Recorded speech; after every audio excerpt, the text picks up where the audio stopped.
You are listening to One Happy Podcast, episode 42. Oh, be gentle, be calm, smile, and that's all you need. That's all you ever need.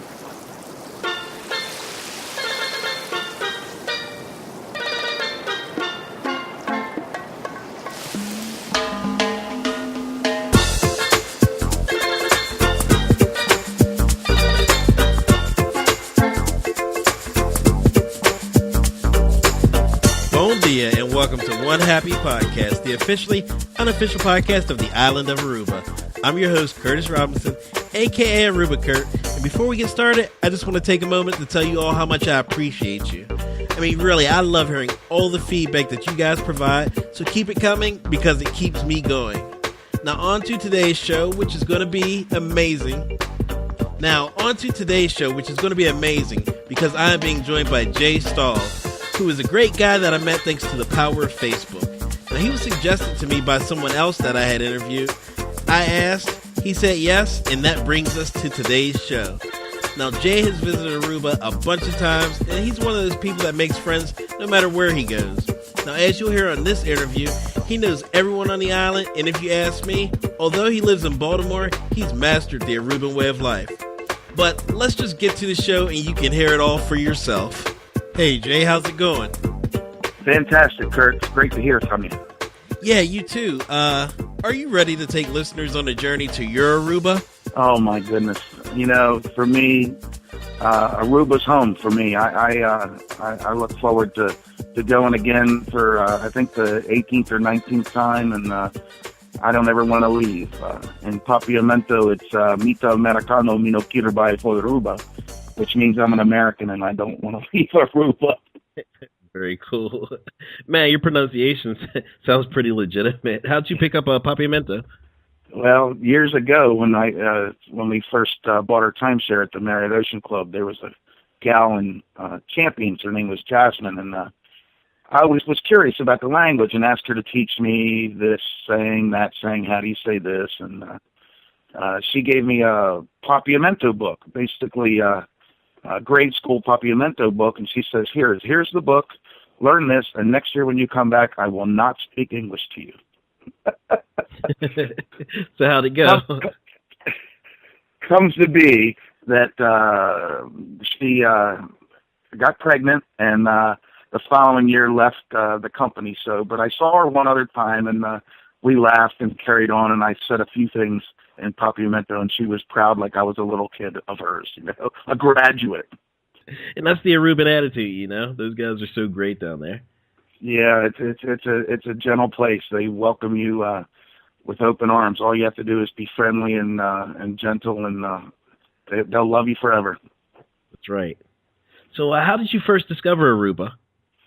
Well, back in 2001, my wife and I were married, Veronica, she goes by Ronnie, and we took a quick little trip down to Ocean City, Maryland. I'm from Baltimore, Maryland, and we took a little 3-day trip down there, and knowing the following weekend that we were going to Aruba. The funny thing was we called it our honeymoon because we took 14 people with us. So when we went down, that's how I got introduced to Aruba, and I never wanted to leave after that. I fell in love. Yeah. Was there a specific moment that caused you to fall in love with Aruba? Oh, I think, I guess when I went out and sat underneath of the palapa and felt the breeze. I'm a big guy, and that breeze just almost wipes out any stress you have. So I think that's the very first time. And the people, you couldn't ask for anything better. I remember when I met Sandra at the Towel Hut at the Marriott Ocean Club. She gives if you ever go and you need the best hug on Aruba, go see Sandra. She's awesome. Cool. So do you typically stay at the Marriott when you're down there? Yeah, we own a timeshare there. We have a 2-bedroom and a Gold Season, and for me, one of the best things is once you come out of that airport and you go up the happy escalator. I think you know what I mean when you go up the happy escalator and you see all the sad people getting ready to leave Aruba, but you're happy. Yeah. And you go out and you claim your bags, and the people are nice, and they get in your rental car and you head Marriott Ocean Club. The way that you get welcomed at the front door, you know, the guys up front, there's Joseph and Patrick and Mario and Alcindor. Any one of those guys in front of the Ocean Club, they've been there so long, and every time I go, they say, "Welcome home," and giving me a hug and all. I mean, I've grown pretty close to these guys and follow them every time, follow their lives and families when I can. So that's very cool. Can you tell me more about the Marriott Ocean Club? Well, you know, we really got introduced to the Marriott Ocean Club. We didn't buy our first year down there. And some friends of ours that introduced us to Aruba and asked us to come down were interested in us becoming owners, because they were owners, their parents were owners, and they wanted it to make it a family thing once a year that we would all commit to. And that's exactly the way it's been. You know, I mean, it's not all about how much it costs or anything. It's a matter of making a commitment to be able to go to some place you love. Year after year, it almost forces you to plan and stop and take a portion of your life where you can just go and relax. So, yeah, we bought in 2002 and been back every year since. Sometimes 2 or 3 times a year if we can. I mean, you know, if I can make it 10 times a year, I would. So, right. I hear that. Yeah, we love it there. There's great management there, and we've made some friends in management that we love. As a matter of fact, the fellow that sold me my timeshare, he's no longer with Marriott, but he's still in the vacation business, and he's fixing up homes in the area and modernizing them. And I've stayed at one beautiful property that he and his wife have done, and so. He's become a close friend as well, and things in Aruba tend to go that way. I think you know that when you meet people and you see them year after year, they become friends and right. Family. Yeah, family, exactly. So, who have you met down there that's become part of your family? Well, I think that I know that you had her on an earlier podcast, and my sis, Marlene Sharonberg. And her husband, Jan, my wife and I couldn't love them more. They are family to us, and every year that we go down, it makes you like you don't want to leave your family, and you want to just stay. We enjoy each other so much. You know, Kurt, I could tell you the quick story on how we met. And I used to go over to Mumbai around 2:30. You know, go have a couple of Amstel Brights because I love them, nice and cold. And I would walk up, and Mark Purcell, who was the manager there, would see me coming and, hey, Bird, you know, welcome back. And he'd put up my Amstel Bright because he knew that's what I was going to order. And so I did this over a couple of years. And one afternoon, I think it was about 5 or 6 years ago back, I go over to Mumbai, and it's a especially great Aruba afternoon. You know how the breeze is when it's just nice, right. And the Amstel Brights are cold, and I'm just sitting at the bar, and it's starting to get a little busy. So Mark is busy, and he's taking care of folks and not really totally, you know, having to be able to have time to chat with me. And I guess after a little while, this gal comes up and sits. I don't know if she was next to me or one seat away, and I'm a pretty friendly guy, and hey, how are you? And we start chatting, and we're finishing each other's sentences and getting along great, and it's getting a little busier. And Mark seems to know her and gives her drink and moves on and so on, and he's busy. Well, after a little bit, I'm thinking this girl is really cool. I got to go get my wife back at Palapa 215 and say, you got to come meet this gal. Well, before I do, gets a little break in the action, and Mark comes over. And he says, hey, Bird, do you know who you're talking to? I said, no, but she's pretty cool. I really like her. And he said, that's my mom. You know, Kurt, I don't know if you ever met someone and you just felt like you've known them your whole life. We got along instantly. And right then, it was done. You know, she calls me her brother from another mother. And she's my sis that, you know, that I've never really had. She's awesome. So, yeah, and then when she's a great person. Yeah, you met her, right? You met her in person. Yeah.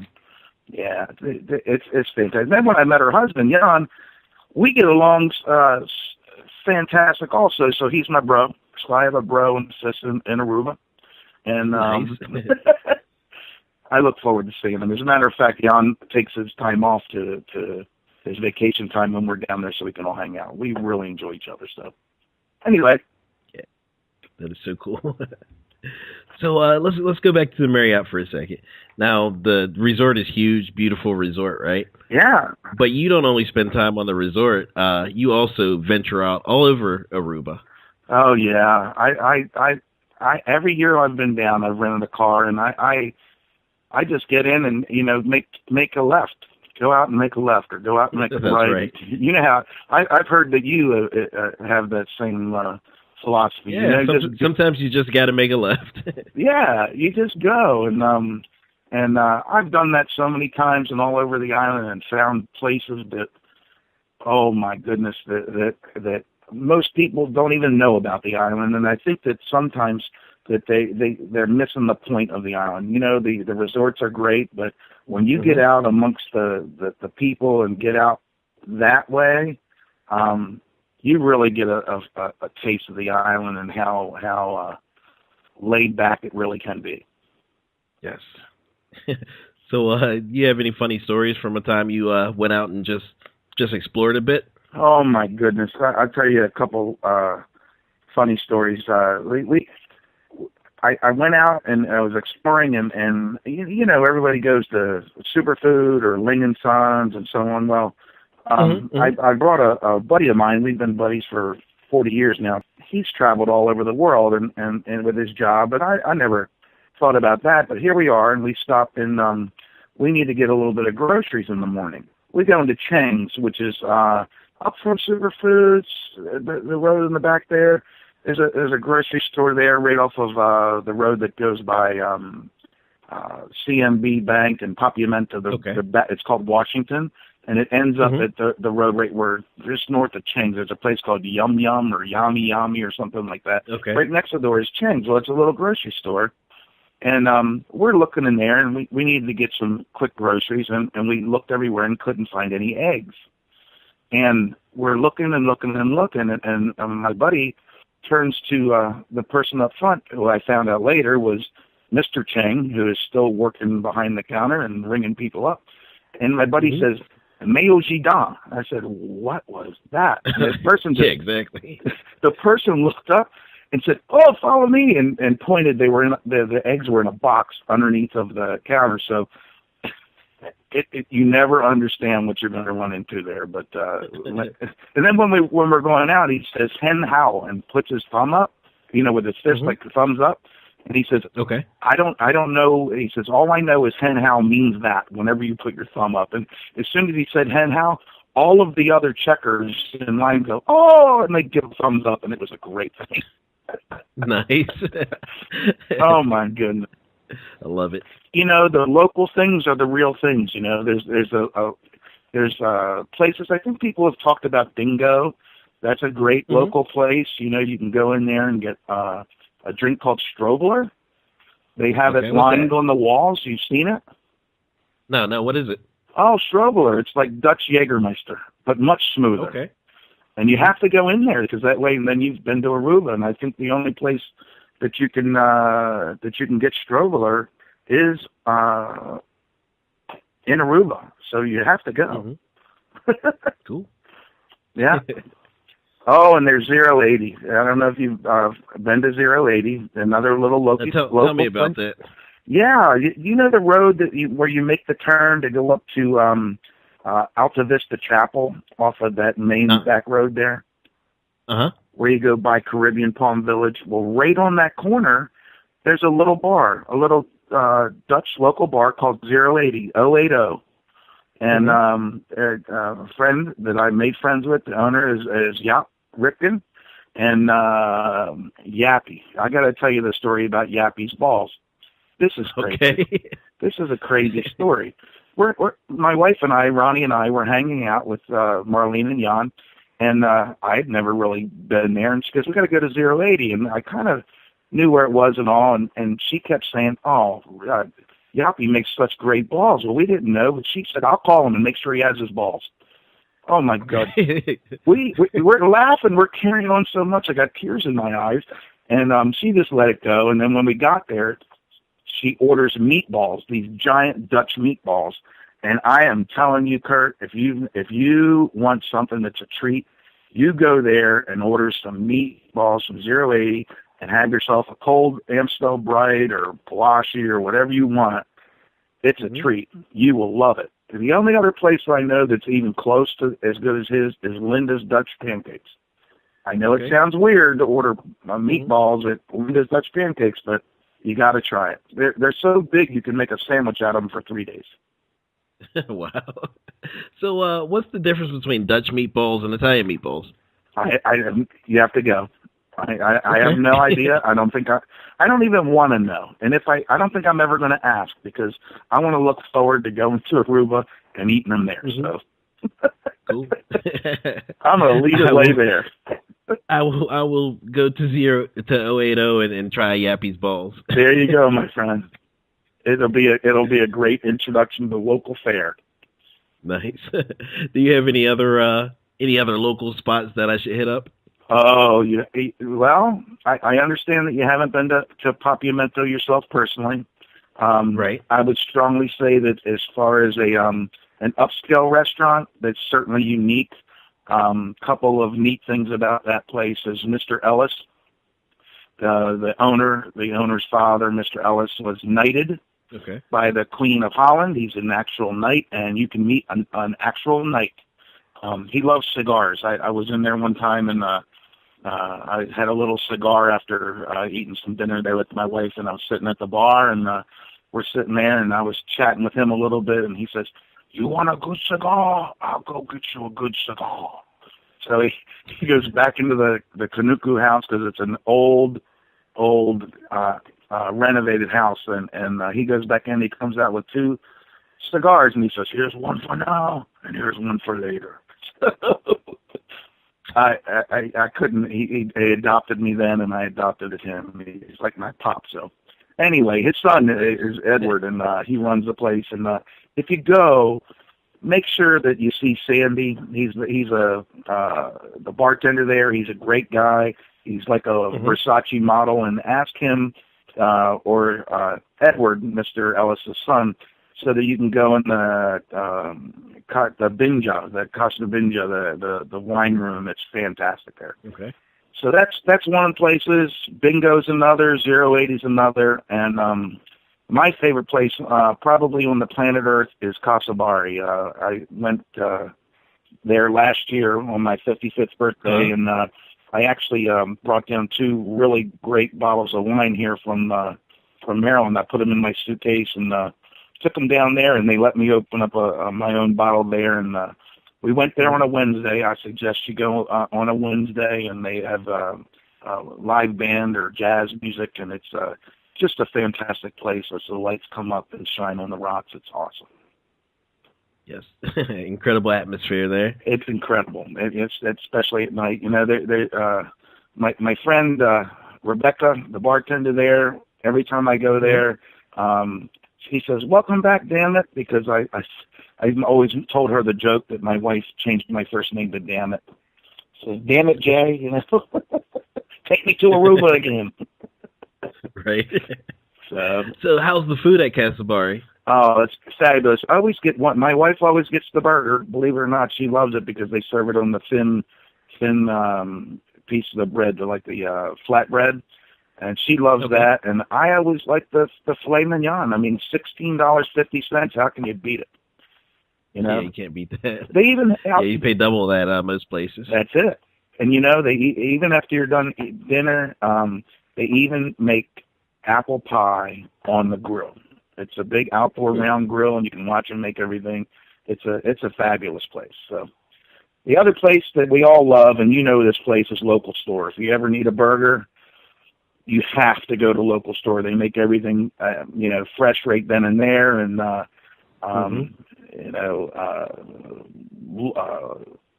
beer selection's second to none. They have.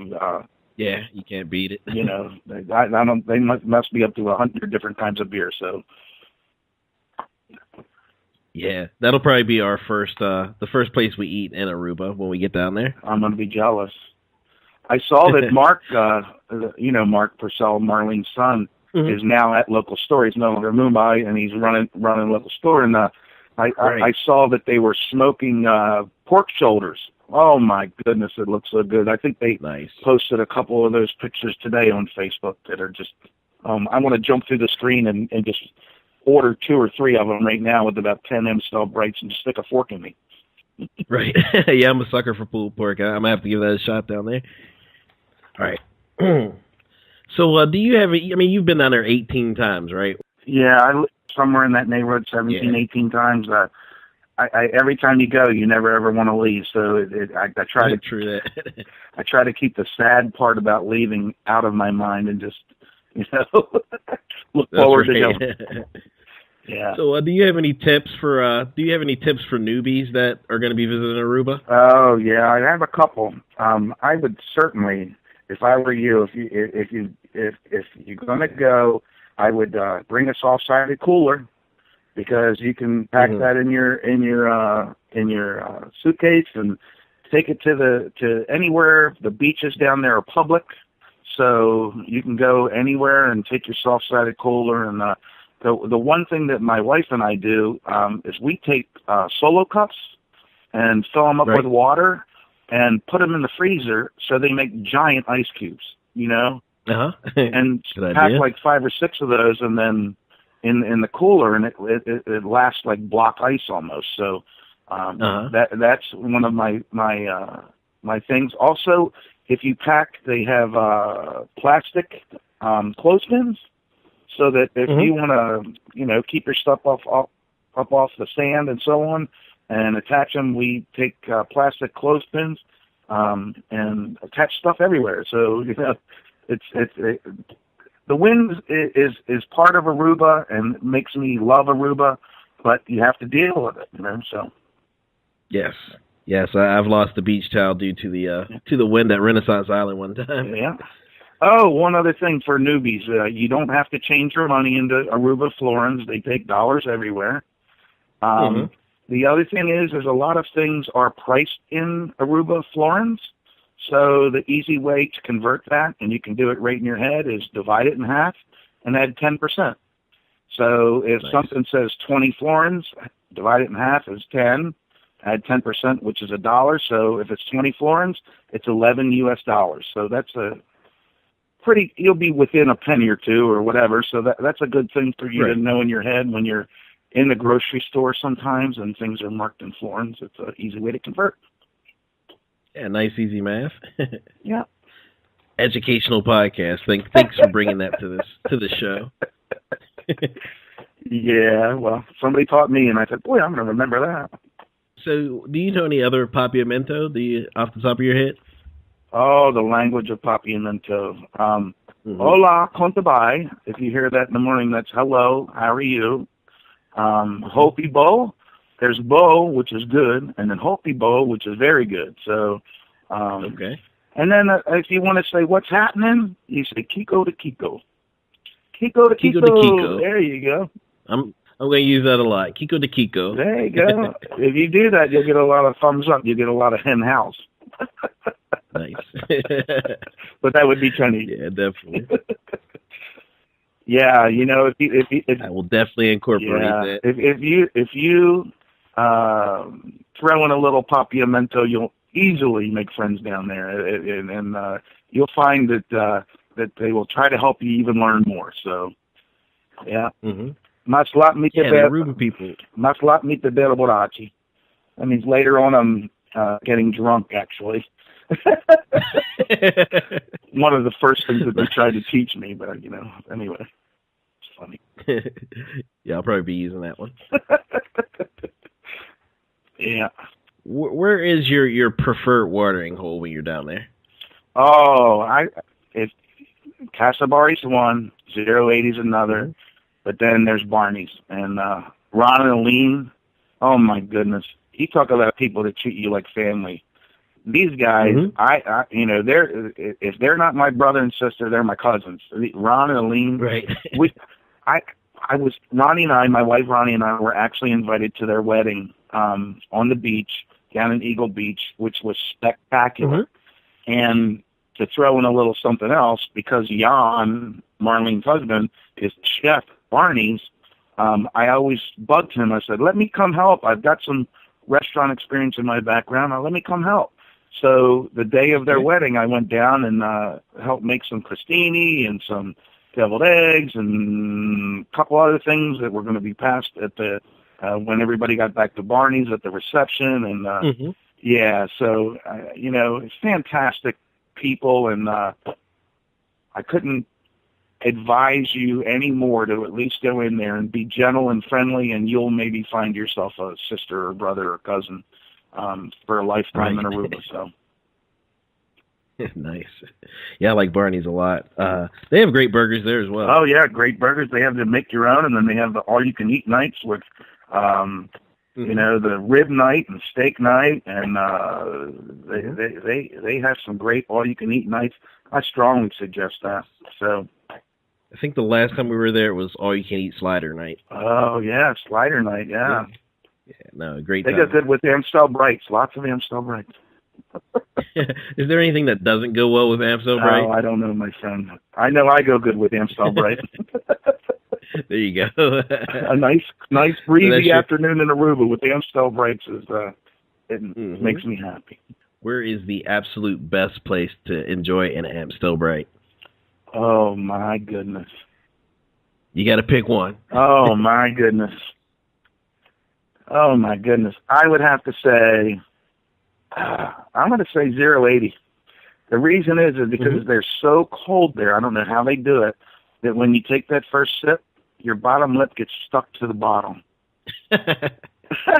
And the other fact is I laugh so hard with Marlene about that place that it makes me happy. And I always usually meet my bro and sis there. So if I'm sitting around there, Kurt, if you and your gal were ever in Aruba, I would say let's meet for cocktails at 080 before we go to dinner, and I would love to do that. And we could sit there and have we could share the meatballs, and we could have some Amstel Cold Bright, so cold that your lip sticks to it. So cool. Sounds like a plan. Yeah. If I was going to spend some time, you could go from 080 to Barney's to local store. That's all in a small area, and that'd be a nice little tour. Right. That'd be a great tour. Yeah. Yeah, especially if you stay on Palm Beach Road. I mean, you could. That's a perfect little route there. You could work your way around there and just be as happy as you could be. Oh, yeah. So, yeah. Oh yeah. I mean, the local store is right down the street from where we stay. I gotcha.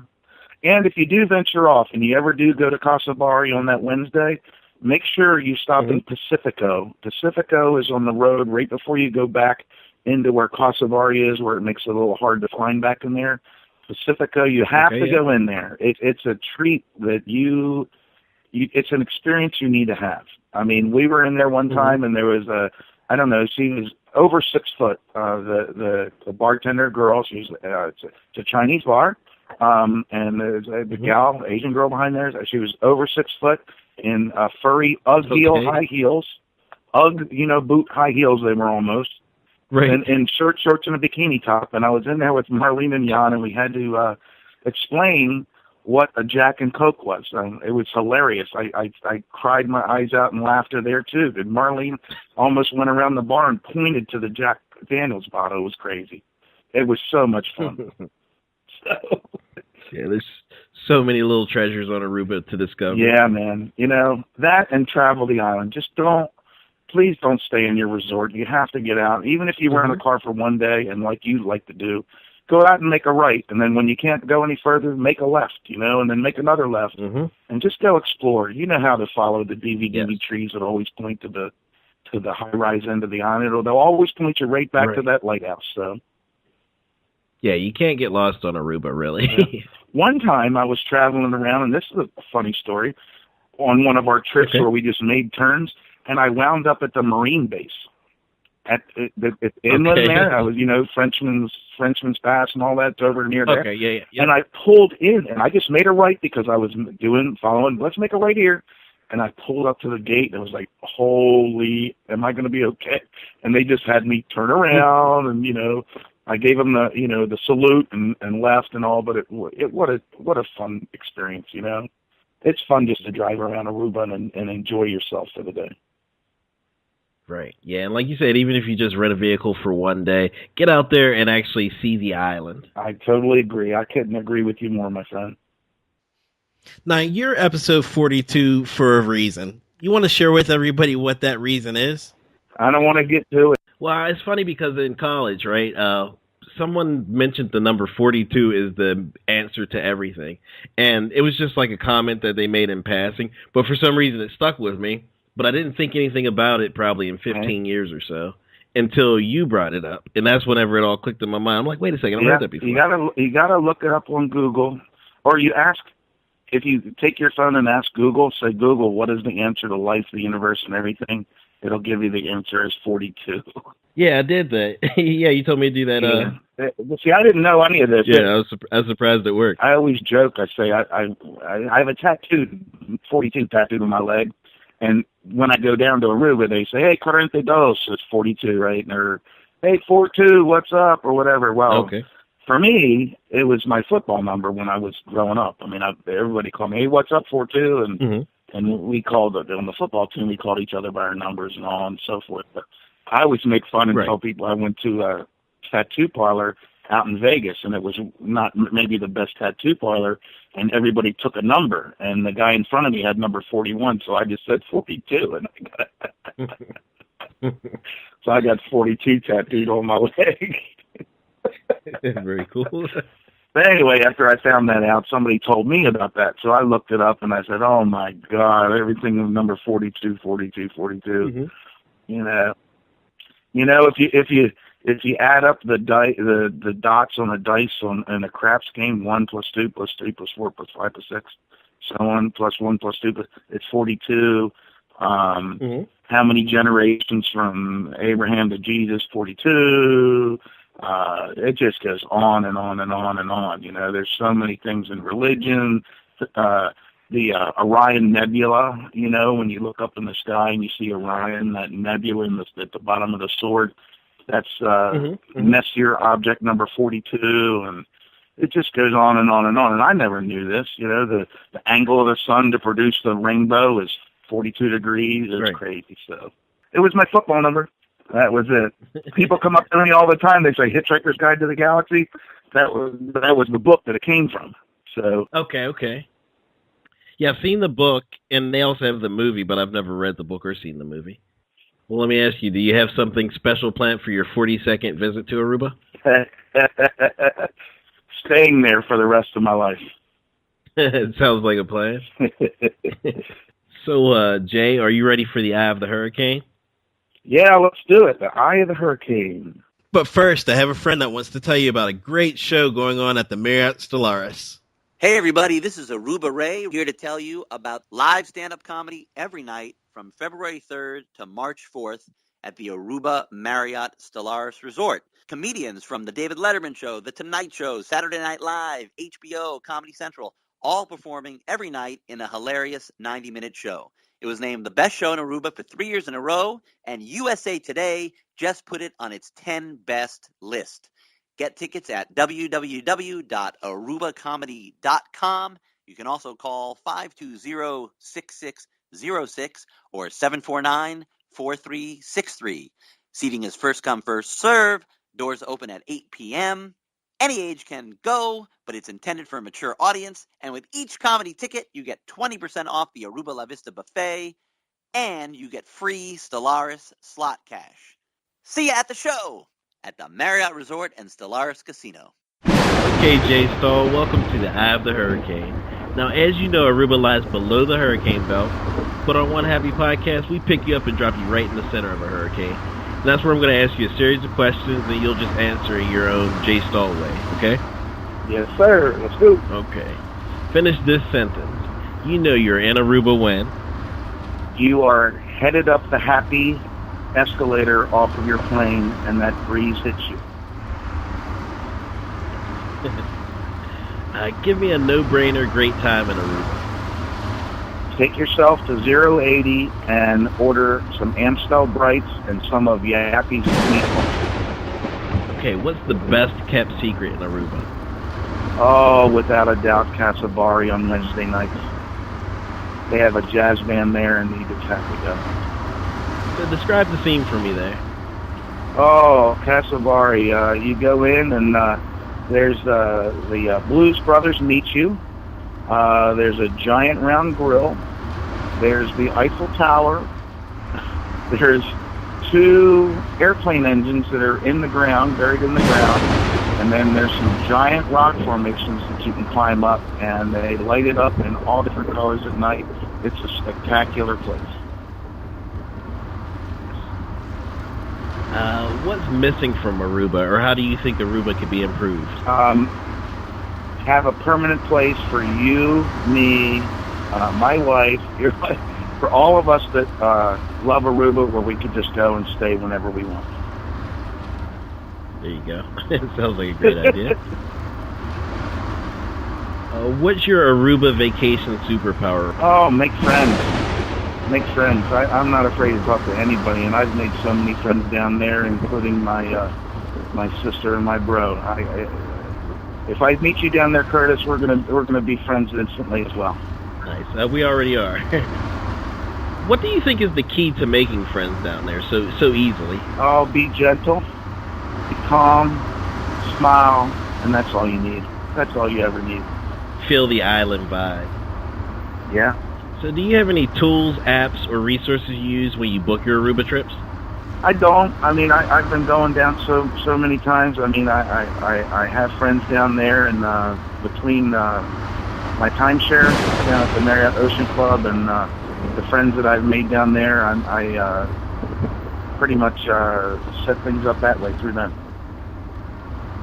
If given the chance, would you move to Aruba? Oh, next time on our trip, which is in 105 days, I'm going to spend one of those days with a realtor looking at property. Definitely, I would definitely do that. Nice. Well, good luck with your search. Thank you. Okay, now, this is the final question of the Eye of the Hurricane, okay? Sir. The people of Aruba have decided to lock you out of paradise. That's right, they're no longer allowing visitors to the island. However, since you've been such a great guest so many times, they've decided to allow you to visit for one more day, all expenses paid. Jay Stull, how do you spend your last day on the island of Aruba? The first thing that I do is go pick up my sis and bro, Marlene and Jan, and take a trip around the island doing the biggest, bestest bar crawl that we could possibly do. I would have to get one of the guys, maybe at the Marriott Ocean Club, to be our driver, and we would spend the day enjoying each other like we never have before. Well, that concludes the Eye of the Hurricane. How was it? Oh, I love it. You know, I was looking forward to talking to you anyway, and it turned out even better than I thought. I got one more question before I let you get out of here, okay? Okay. So right now, there's probably somebody listening that's never been to Aruba, and they're on the fence about whether or not they should go there. Now, being that time is precious, and obviously so is money, what would you say to that person to encourage them to take the leap to visit Aruba on their next vacation? Well, I think that the whole point of a vacation is to be able to relax, to really let the day-to-day things go. And I have never been anywhere in the world more capable of doing that for you than Aruba. The island, it's one happy island, it's one gentle island, it's a sexy island, it's a calm island, and it just mesmerizes you with the way that it is. I just feel like if you go one time, like all of us, you never make that your last time. So that's right. Well, thanks, Jay. I want to thank you for taking part in this interview. You were an incredible guest. Thanks, Kurt. And I guess I'll let you get out of here, okay? Okay, maybe I can be Aruba J instead of you can be Aruba Kurt. There you go. Aruba J. That's funny. All right, take care. Okay, pal. Hope we meet in person sometime, my friend. I'm sure we will. Okay, pal. Take care. All right. Oh, bye-bye. Bye-bye. So there you have it for the 42nd episode of One Happy Podcast, the officially unofficial podcast of the island of Aruba. Now, although I've never met Jay in person, I can just tell that he's an incredible person. One of the things he kept mentioning over and over was how important it is to be calm and gentle and kind while in Aruba. Absolutely love the way he used those words because, to me, it properly conveys the attitude you should have while vacationing in Aruba. But now, for just a second, I want to draw your attention to an incident that happened when an American tourist was not calm, was not kind, and was not gentle. Now, some of you are already aware of the incident where the American attacked the taxi driver down on the island. Well, her name is Grace, and she's 70 years old. Now, Grace was a kind and gentle person, just trying to make a living, when she was accosted by this truly ugly American. Now, I won't get into specific details of just how horrific this attack was, but I will link the story in the show notes for this episode.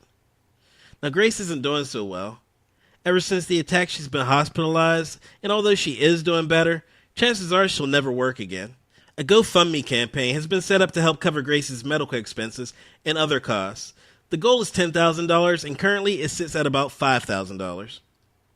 Now, I don't pretend to know anyone's financial situation, but if you're someone who visits Aruba and loves Aruba, please try to find it in your heart to make a donation to this fund. Whether it's $1 or $100, every nickel is both needed and appreciated. Now, here's where I usually tell you all about the links to check out and ask you to subscribe to my podcast. But instead, the only link I'm going to supply is the one that goes to the show notes, which can be found at onehappypodcast.com/EP42.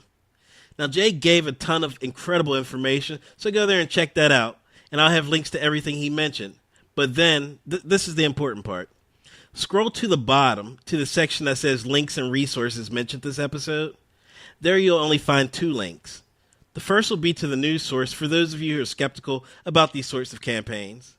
And the second, the important one, that'll lead to the GoFundMe campaign to help Grace and her family make it through these tough times. Thank you all so much for taking the time to download and listen to this podcast. Now hit the music.